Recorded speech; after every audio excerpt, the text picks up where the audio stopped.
लड़की ने दर्द सहते हुए अपनी पूंछ के बाल उखाड़े और उनसे जादू करके एक खूबसूरत ब्रश बना दिया। 9 पूंछ वाली लोमड़ी की पूंछ के सबसे मुलायम बाल हैं, इससे बेहतर ब्रश भला क्या बनेगा। फराह असल में एहसान चुकाने आई थी, लेकिन गलती से उसने देवराज आर्यन का पसंदीदा ब्रश तोड़ दिया। इसलिए उसने चुपके से उससे भी बेहतर ब्रश बनाकर उनके स्टैंड पर रख दिया ताकि किसी को पता न चले। उसकी मदद के लिए तितली परी ने लोमड़ी वाली उसकी महक भी मिटा दी, जिससे उसकी असली पहचान छुपी रहे। उसी वक्त आर्यन अपने महल लौट रहे थे। उन्हें देखते ही फराह अपनी पहचान भूलकर आगे बढ़ गई। ये देखकर राजकुमारी निशा जल उठी। ए लड़की, तमीज नाम की चीज है या नहीं? राजकुमारी से आगे खड़ी होने की हिम्मत कैसे हुई? इतने में फराह पानी में गिर पड़ी। आर्यन उसे देखने आगे बढ़े, लेकिन निशा तुरंत उनके सामने आ गई। उसे डर था कि कहीं फराह की खूबसूरती आर्यन का ध्यान अपनी तरफ न खींच ले। हालांकि दोनों रिश्ते में भाई बहन जैसे थे, मगर निशा मन ही मन आर्यन से प्यार करती थी। उसने बातों बातों में उन्हें दूसरी तरफ भेज दिया। वो फराह को महल से निकालना चाहती थी, लेकिन सीधे ऐसा करने पर डर था कि आर्यन नाराज न हो जाए। इसलिए उसने उसे महल के आंगन के सारे सूखे पत्ते साफ करने की सजा दे दी। अगर आज सफाई पूरी नहीं हुई तो तुम्हें महल से बाहर निकाल दिया जाएगा। फराह ने बड़ी मुश्किल से पूरा आंगन साफ किया, लेकिन तभी निशा की दासी ने जादू से सारे पत्ते फिर बिखेर दिए। वीर ने मामला समझने के बाद कहा, बस एक छोटी सेविका से गलती हुई है। देवराज आराम कर रहे हैं, सब लोग तुरंत यहाँ से जाएं। निशा चाहकर भी उनके सामने कुछ नहीं कर पाई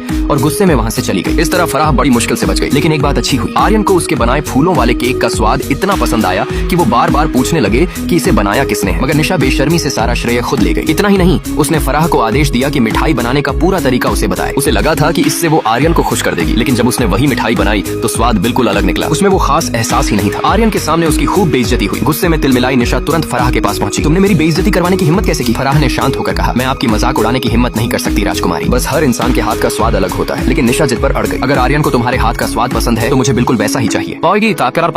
आ सकी थे। फराह ने उसे टालने के लिए झूठ बोल दिया कि उस मिठाई का असली स्वाद तभी आता है जब उसमें मोक्ष सागर में उगने वाली दुर्लभ जड़ डाली जाए। उसका इरादा सिर्फ निशा को दूर भेजने का था, मगर उल्टा वो खुद फंस गई। निशा उसे अपने साथ सीधे मोक्ष सागर ले गई और बोली, जाओ खुद नीचे उतरकर वो जड़ निकालो, और खुद आराम से बैठकर चाय पीने लगी। बेचारी फराह को समुद्र में धक्का दे दिया गया। बड़ी मुश्किल से उसने पानी के अंदर से जड़ निकाली और तैरते हुए वापस जहाज तक पहुंची। लेकिन जैसे ही निशा को वो जड़ मिली, उसने तुरंत जहाज आगे बढ़ाने का आदेश दे दिया। फराह को अकेला उसी खतरनाक समुद्र में छोड़ दिया गया। रुको, मुझे छोड़कर मत जाओ।